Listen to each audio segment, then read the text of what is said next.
Hey everybody, we're back for another life group conversation. This fall we're talking about virtues. We're talking about the communal habits, the dispositions that it takes for us to sustain our commitment to God and to one another.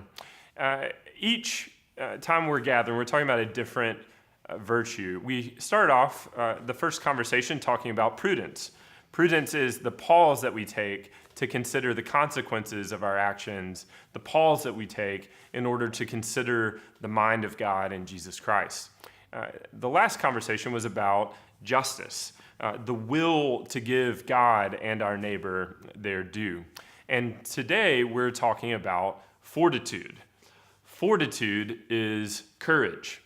Fortitude is the courage that it takes for us to sustain our commitments in difficult or painful circumstances. It's firmness in difficulty. It's constancy to pursue what is good.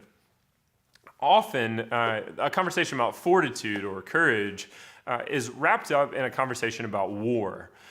We think about soldiers being courageous as they march into battle, but that's not what we're talking about. We're not talking about war or battles or heroics. When Christians talk about the virtue of courage, of fortitude, what we're talking about is something that arises out of the constancy of friendship. Friendship is important within the Christian life. We don't think that the life of Jesus is to be traveled alone. We think that the Christian life is meant to be lived in relationship with other people.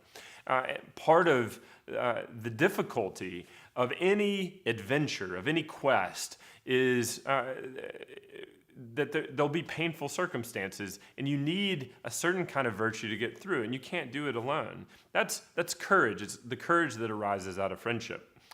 One of the places where you see this in Scripture is in the Old Testament, in the book of Ruth. The book of Ruth is one of those old Hebrew folk tales that emerges out of the time after the Hebrew people, the Israelites, left Egypt and entered into the Promised Land, but before they ended up in exile.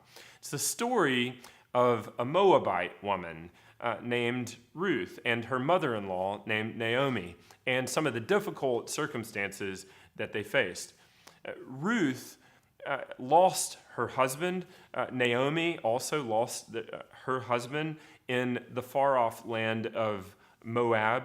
And Naomi was faced with the circumstance of having to leave and go back to Bethlehem and to leave her daughters-in-law, Orpah and Ruth. Orpah chose to stay and to leave Naomi, but Ruth made a very difficult decision to leave her homeland, to leave her people, to leave everything that she had known, and to travel back to Bethlehem with her mother-in-law. It was a very difficult and precarious situation for them, particularly because they lived in a patriarchal culture.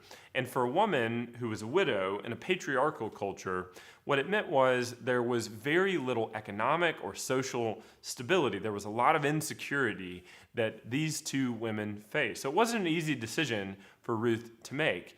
But the scripture says that she clung to her. She clung to her mother-in-law. She held fast to her. There's one particular word that you see throughout the book of Ruth that is really important. And that's a word that you see also throughout the Hebrew scripture, throughout the Old Testament.